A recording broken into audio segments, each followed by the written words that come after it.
خوش آمدید۔ آج ہم بات کرنے والے ہیں نفسیات کے ایک بہت ہی بنیادی لیکن انتہائی دلچسپ موضوع پر، یعنی انسانی نشوونما میں وراثت اور ماحول کا آخر کردار کیا ہے۔ تو چلیں دیکھتے ہیں کہ آج ہم اس موضوع کو کس طرح سمجھیں گے۔ سب سے پہلے ہم بات کریں گے اس عظیم بحث کی، پھر دیکھیں گے کہ وراثت کیا ہے، یعنی خاکہ۔ اس کے بعد ماحول یا پرورش پر بات ہوگی، پھر ہم ان دونوں کے تعامل کا فارمولا سمجھیں گے، اور ہاں، اپنے علم کو پختہ کرنے کے لیے ایک نالج چیک بھی ہوگا، اور آخر میں ایک حتمی خلاصہ۔ تو چلیے شروعات کرتے ہیں اس ایک بنیادی سوال سے جس نے کئی دہائیوں تک نفسیات کی دنیا میں ہلچل مچائے رکھی۔ وہ سوال کیا ہے؟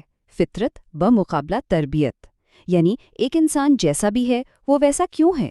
کیا اس کی وجہ وہ خصوصیات ہیں جو اسے پیدائشی طور پر ملتی ہیں، جسے ہم نیچر یا فطرت کہتے ہیں، یا پھر اس کی وجہ وہ ماحول ہے جس میں وہ پلتا بڑھتا ہے، جسے ہم نرچر یا تربیت کہتے ہیں؟ دیکھیں، پہلے تو یہ ایک مقابلے کی طرح لگتا تھا کہ کون زیادہ اہم ہے، فطرت یا تربیت۔ لیکن آج کی جدید تحقیق یہ کہتی ہے کہ یہ کوئی مقابلہ ہے ہی نہیں، بلکہ یہ ایک دوسرے کے ساتھ مل کر کام کرتے ہیں۔ یہ ایک باہمی تعامل ہے۔ سوچیں، ایک کے بغیر دوسرا ادھورا ہے۔ تو پھر اس شراکت داری کو سمجھنے کے لیے پہلے اس کے ایک حصے کو دیکھتے ہیں، یعنی وراثت، جسے ہم ایک بلیو پرنٹ یا خاکہ بھی کہہ سکتے ہیں۔ وراثت، یا جسے نیچر بھی کہتے ہیں، ہے کیا؟ یہ وہ تمام جسمانی اور ذہنی خصوصیات، قابلیتیں اور رجحانات ہیں جو ایک بچے کو پیدائش کے وقت اپنے والدین سے جینز کے ذریعے ملتے ہیں۔ سیدھے لفظوں میں یہ وہ بنیاد ہے جو ہمیں جینیاتی طور پر ملتی ہے۔ تو اس کا دوسرا نام، جیسا کہ ہم نے کہا، فطرت ہے۔ یہ ہماری جسمانی ساخت کی بنیاد فراہم کرتی ہے۔ مطلب ہمارا جسم کیسا ہوگا، اس کا بنیادی ڈھانچہ وراثت سے آتا ہے۔ اور یہیں سے بات دلچسپ ہوتی ہے۔ یہ ہماری نشوونما کی حدیں بھی مقرر کرتی ہے۔ جیسے کہ کسی کا قد کتنا لمبا ہو سکتا ہے، اس کی ایک پوٹینشل حد وراثت طے کرتی ہے، یا پھر آنکھوں کا رنگ اور کچھ ذہنی صلاحیتیں بھی۔ یہ سب وراثت کا دیا ہوا خاکہ ہے۔ اچھا، تو ہمارے پاس خاکہ تو آ گیا، بلو پرنٹ تیار ہے، لیکن صرف خاکے سے تو عمارت نہیں بنتی ہے نا؟ اسے بنانے کے لیے معمار، مٹیریل اور صحیح حالات بھی چاہیے۔ بس یہیں پر ماحول یعنی پرورش کا کردار شروع ہوتا ہے۔ تو ماحول یا نرچر کیا ہے؟ یہ وہ تمام بیرونی عوامل، حالات اور اثرات ہیں جو ایک بچے کے ارد گرد موجود ہوتے ہیں اور اس کی نشوونما پر اثر ڈالتے ہیں۔ مطلب پیدائش کے بعد سے لے کر جو کچھ بھی ہمارے آس پاس ہے وہ ہمارا ماحول ہے۔ اسے تربیت یا پرورش بھی کہا جاتا ہے، اور اس میں کیا کچھ شامل ہے؟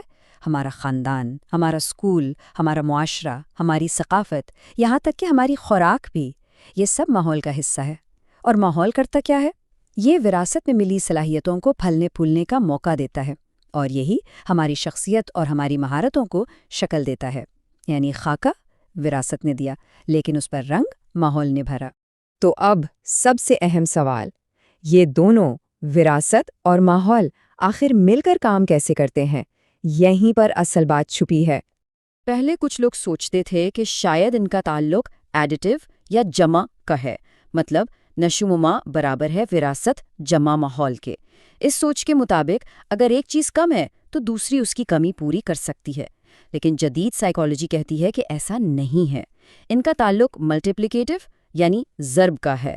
اس کا مطلب ہے کہ یہ دونوں ایک دوسرے پر انحصار کرتے ہیں اور دونوں کا ہونا لازمی ہے۔ تو یاد رکھنے والی بات یہ ہے کہ یہ تعلق ضرب کا ہے، جمع کا نہیں۔ اور یہی ہمارا جادوئی فارمولا ہے، نشوونما برابر ہے وراثت ضرب ماحول۔ اب ذرا سوچیں، ضرب کے اصول کے مطابق اگر ان دونوں میں سے کوئی ایک بھی صفر ہو جائے تو نتیجہ کیا ہوگا؟ بالکل صفر۔ اس کا مطلب یہ ہے کہ اگر کسی میں بہترین جینیاتی صلاحیتیں ہوں لیکن اسے ماحول نہ ملے تو نشوونما رک جائے گی، اور اگر بہترین ماحول ہو لیکن وراثتی بنیادی نہ ہو تب بھی کچھ نہیں ہو سکتا۔ دونوں کا ہونا اور مل کر کام کرنا بالکل لازمی ہے۔ چلیں، اب تک ہم نے جو کچھ سیکھا ہے اسے ذرا پکا کر لیتے ہیں، ایک چھوٹا سا نالج چیک کرتے ہیں کچھ سوالات کے ذریعے۔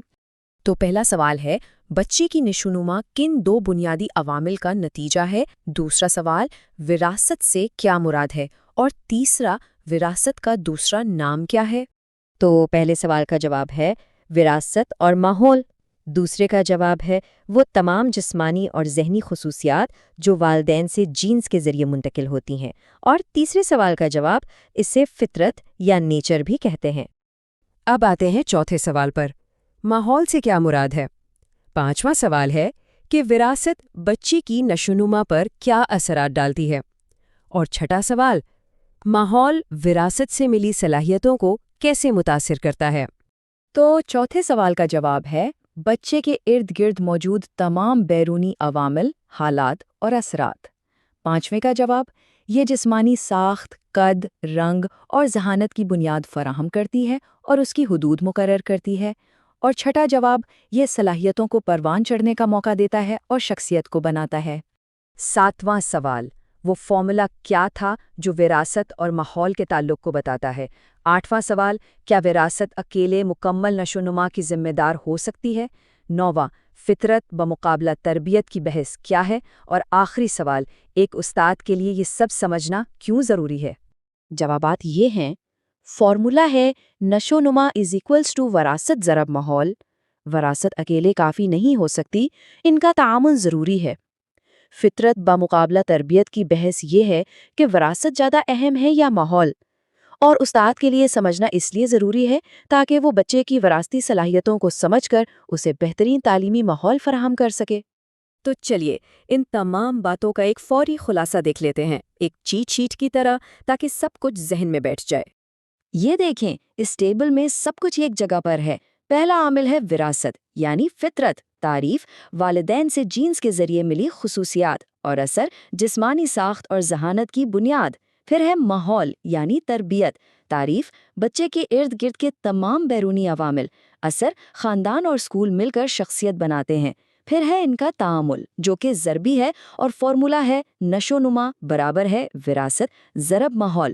اور آخر میں اہمیت، دونوں ضروری ہیں، کوئی ایک اکیلا کافی نہیں، اور ایک استاد کے لیے دونوں کو سمجھنا بہت ضروری ہے۔ اور آخر میں ایک بہت اہم سوچ پر بات ختم کرتے ہیں۔ دیکھیں، ایک استاد کسی طالب علم کی وراثت کو نہیں بدل سکتا، جو اسے جینیٹک طور پر ملا ہے وہ تو ملا ہے، لیکن ایک استاد ماحول کو ضرور بدل سکتا ہے، اسے بہتر بنا سکتا ہے۔ تو یہ علم ایک معلم کی ذمہ داری کو کیسے بدلتا ہے؟ یہ علم دراصل انہیں ایک بہت بڑی طاقت دیتا ہے، یہ طاقت کہ وہ ایک ایسا ماحول بنائیں جہاں ہر بچے کی اپنی منفرد صلاحیتیں، جو اس کی وراثت کا حصہ ہیں، پوری طرح سے کھل سکیں اور پروان چڑھ سکیں۔